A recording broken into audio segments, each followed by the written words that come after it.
calling in from Kansas City, calling the Chiefs and Chargers the TNF finale, the first season of Thursday Night Football on Fox finale. Here is Joe Buck. How are you, Joseph? I'm well, Rich. How are you and all of your friends in the studio? Do you want to answer that question yourselves, guys? I'm good, Joe. I'm a little tired. I could use some extra Stop. sleep, He doesn't Joe, care. sorry. He doesn't care. Yeah, I mean, I thought he cared. Yeah. Tired. I get tired. I'm all about tired. This is your By the way, Chris, you're complaining about your fatigue to a guy who went from LCS to Thursday night to LCS to World Series to Thursday night to World Series, okay? And I don't have twins at home. You don't have twins at home either. Yeah. All right, Joe, I'm sorry. I'm not that tired anymore. Okay, good. I'm here to wake you up. There you go. Joe Buck, personal caffeine for Chris Brockman here on the Rich Eisen Show. All right, tonight's game, Joe. What do you want to hit? Let's hit the fantasy first. So many people want to know about Tyreek Hill, Melvin Gordon. What do you think going into this game from what you've gleaned through each team about tonight's readiness? Yeah, I think what I read is what we learned when we talked to the two head coaches and got their honest opinion. At least I'd like to think it's an honest opinion. As Andy Reid has been steadfast in saying it's no issue with Tyreek Hill. That's what he told us on the phone yesterday, and I would expect him to go. As I sit here in the hotel room and I look outside the window, it is a damp, chilly day. Not cold. It could be a way worse, but it is damp, and I think that might slow down the plans for Gordon. I don't know that this is the game, thinking about where they sit already in the AFC playoff picture, that you want to push a guy that's got, however severe the tear is. That's what a sprained knee is. It's a small tear. And run him out on this field and see how he plays. Well, who knows? But they were hoping it wouldn't be damp, and it's damp. And it is that. So, okay, we'll see what happens, obviously, when active-inactive reports go down 90 minutes before you hit air with Troy. And, I mean, when you look at it, I guess, the Chargers would need to obviously win this and then get another Chief loss combined with the Chargers winning out, essentially, in order to win the division and get that bye week. So I guess there is still a longer game to be played for the Chargers here with Melvin Gordon, when you think of it. Yeah, I think so. When we asked Anthony Lynn, or I did, I said, is this one of those games where you empty the bucket? Or is this one where you go, okay, yeah, it'd be great to win it, but let's be realistic about where we are, about where they are, meaning Kansas City. And Kansas City's in a great spot, mainly because of the season they've had, but also because of that loss, that crazy loss at Miami by New England last Sunday. So I don't know. I mean, it's a hell of a matchup. It's a great game. It's 11-2 against 10-3, but both are pretty solid where they are right now in the overall playoff picture, and I don't know that it's realistic for it to change before the end of the season. So I think they're gonna try to win the ball game, but I think, as you said, there's a longer game to be played, really, for each side. Yeah, and I'm going through my head right now to think if you've had the Chiefs yet on Sunday, because this is their first Thursday night games. Is this your first look at Mahomes this year, Joe? Oh God, yeah. I mean, this is our first Kansas City game in I don't know, 4 years. No kidding. 5 years, somewhere in there. And then Troy and I were trying to think the last time we had the Chargers, they were obviously in San Diego, and I think it was a preseason game in 2014. So it's been a long time for each side. I think Phillip Rivers has had like 17 kids since we last did their game. So many, maybe even more than you over the last I know. 2 years, well, right? He was talking. Let me look. He just turned 37 the other day. Right. He's got me beat. His wife is pregnant with their 9th child, that is unbelievable. They have the same split as far as kids, over 9 children, 7 girls, 2 boys for the 3rd straight generation in that family. I do not know how he does it. I honestly don't. I don't either. And he still lives in basically the San Diego area. I know Peter King did a piece on him a couple weeks ago talking about this conversion van that he watches film to and from their practice facility headed north. So his schedule's got to be just. You talk about tired. I know. He wins. Well, I mean, it's working for him. I mean, he's never really played at as high a level like this with the weapons that he's had. Really, I mean, when you think of the Chargers and the conversation about them this year, Joe, when Melvin Gordon is healthy, they're at the top of the most complete team list when you are thinking about the 2018 season. You know? No, I agree, and I think A, you're right about Phillip Rivers has been great, and B, I think their defense might be better than the other ones involved in the conversation. So no doubt, but it is pretty remarkable that Phillip Rivers at 37 is putting together the season that he's putting together, being in his 15th year, and obviously that same draft class with Eli and Big Ben, and their records speak for themselves. But I think when you look at the body of work for Phillip Rivers, the only thing missing is getting to and then winning a Super Bowl compared to the other two guys. But as far as, physical health and ability and slinging it around and finding different guys, and he's I don't know. You could make the argument that of those three right now in 2018, he's the guy you'd want. He is. One last question on this game before we move on to the rest of the NFL here, Joseph. You're the perfect person to ask this since you haven't had a Chiefs game in quite some time. Have you found Andy Reid different? Obviously, you've sat down with him in a lot of these pre-broadcast meetings or had him on the phone for years in Philadelphia. He appears to be just playing, coaching like he's got house money these days. Joe, did you find him so different? Right. We talked to him, and that was my question kind of going out. I said,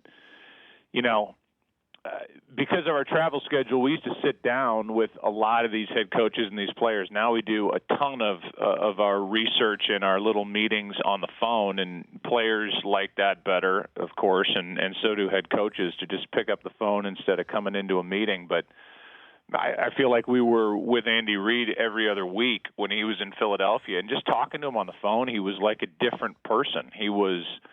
And I said it to him. I said, you sound energized. You sound, like you're having way more fun. You sound like you're willing to give a ton more information. By the end of his time in Philadelphia, and I think for good reason, he was just he was burnt. And I think he was tired of talking about the failings of not getting over the hump. He took them to a Super Bowl, as you know, as well as I, and couldn't win in that 2004 season, but I think it just drained him. And him being in Kansas City and now him hitting the lottery with Mahomes, he gets a lot of credit. To trade up, get him at the number 10 pick, and then trade Alex Smith, who led the league in quarterback rating, who took this team to the playoffs year after year. They were division champion back-to-back seasons, and to go, okay, we saw enough in a Week 17 start with Mahomes to trade Alex Smith and go with the kid, and for this kid to be this good, that's a major win for Andy Reid, and I don't know that he gets enough credit around the league for that. Joe Buck calling in from Kansas City prior to calling Chiefs-Chargers tonight on the Thursday Night Football finale, and we want to talk about a team that within the season that you've seen change. I mean, you called the Cowboys season opening loss to Carolina. I think you were in Seattle, if I'm not mistaken, with Troy in Week 3 when Seattle beat Dallas in that game. And you called the game against the Saints, Thursday Night Football game, totally different team, right? I mean, I must imagine you being around that team in weeks 1 and 3, and obviously now completely different, and believing they can take everybody out right now, correct? Yeah, I think so. And the defense is the first thing that comes to mind when you think of the Dallas Cowboys and what they did a couple of weeks ago, or at least a couple of games ago against New Orleans. I don't think anybody saw that coming. We knew they were good. I don't know that we had seen that level of good by the Dallas Cowboys or anybody, for that matter, against the New Orleans Saints. But Dak Prescott's the same guy as he was earlier in the year. Obviously, Amari Cooper has added a ton. It's given them a lot of confidence offensively. It's given them somebody that the defense clearly has to account for. I don't know that he's in the category of A.J. Green when he's healthy, DeAndre Hopkins. I mean, that level. But when you talk to the football people, they will tell you that Amari Cooper's route running is second to none. And so you have to give him a little more attention, but they're still stacked up to stop Ezekiel Elliott. I think the offensive line has gotten a lot better. It's gelled. I think they're over the hump with not having Travis Frederick. They've played all year, it feels like, with Zach Martin being banged up, and now he's banged up again, but I think they're a little more equipped to handle it. I think a lot of things have happened. It's not just Amari Cooper. The offensive line is better, and the defense is just sensational. Their secondary is awesome. Yeah, I know. And I don't know that people talk about it. Well, it's kind of lost amongst the Bears, certainly over what they did the last week against the Rams. But we had Jalen Smith on the show a couple days ago. He is beyond impressive. I mean, what a dream come true to put on the field every day, obviously, and then send out into the community all the time. And tonight's the finale of Thursday Night Football, Joe. And, I mean, it's been an incredible season from Baker Mayfield coming in week 3 to last week. Were you aware when Derrick Henry scored that 99-yarder that your dad had called Tony Dorsett's just like you had just called Derrick Henry? Were you aware of that right away? No. In fact, I mean, yeah, I knew he had called it, but when I'm doing the game, I'm kind of in my little bubble there. And at some point, about 10 minutes after it happened, in real time, not game time, our producer, Richie Zients, got in my ear and said, do you know of the many things that you have in common with your dad? You just added another one. And even that clue didn't make any synapses fire and have me come up with the answer that we'd both called a 99-yard run. And he told me, and it was cool. It was neat to share that. And then I think I tweeted something. I know I tweeted something that a buddy of mine's producer mashed up between the two calls. And to have that connection, to have there only being 2 in the history of the league, and for him to call it on a Monday night in 1983 and me to call it on a Thursday night last week, it was really cool. That kind of hit me. Listening to it, it made me choke up a little bit. I was about to ask you that. I mean, because I choked up. I'm like, wow, that is stuff you can't make up, Joe. That's amazing. It really, really is. Yeah, but I cry at The Voice and like America's Got Talent and all that other stuff. Come on now. So I when I heard him, and it was funny because at one point Dorsett was going down the right sideline and Henry was going down the left sideline, and so he kind of you lose perspective when he's away on the other far sideline, and I thought he had stepped out of bounds or might have. And at one point, my dad says, Tony Dorsett, he might go or whatever he says. He's at the 30, 25. He steps out of bounds. No, he didn't step out of bounds, and then he scores the touchdown. And I was so close to saying that same thing. But I just stopped. I hesitated just enough to see that the referee or the official was down there letting it go. And so I just shut up and let him get into the end zone before I said anything. It's just a great call, Joe. It's just a great moment and a great pull by the whole production. It's been a great season. It really, really, really has. So before I let you go, we want to help here because you did say the other day that the words "in the hunt" as part of the playoff picture that's used by everybody. I don't even know if there's somebody in the NFL office who has mandated the words "in the hunt" be used for teams that are trying to be in the wild card. I read it in the New York Times. I read it, USA Today. Everybody. It's on every network. You guys use it. Yeah. It's everywhere. So we came up with, I think I texted you during the game on the scent. You could drop that tonight. Or sniffing it. Just come up. Just come out and basically say, hey, later on, this is about the AFC wild card or the AFC West, but later on this weekend, the Dolphins are in Minnesota. Dolphins are sniffing it. Colts are sniffing it. What do you think? Yeah. No, and I don't know. My mind kind of races with that one a little bit. I don't know that. No. The 3 million filters that are implanted firmly in front of my brain that are firing right now as we speak. That one come out. Those are firing right now. I'm trying to get your juices flowing well before kickoff right here. So if I'm going to pin down Aikman in the broadcast and say, hey, look, without Carson Wentz, are the Eagles still sniffing it? That's it. There you go. That works right there. Yeah. Andrew Luck against the Cowboys. Andrew Luck's Colts are sniffing it again.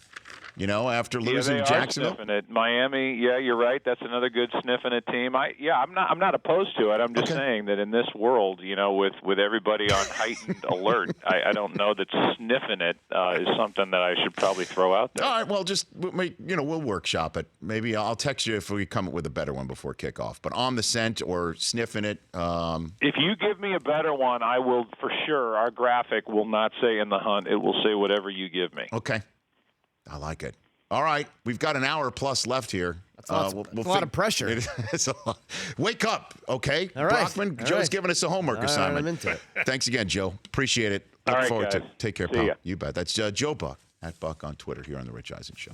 The Rich Eisen Show, weekdays at noon Eastern on Audience.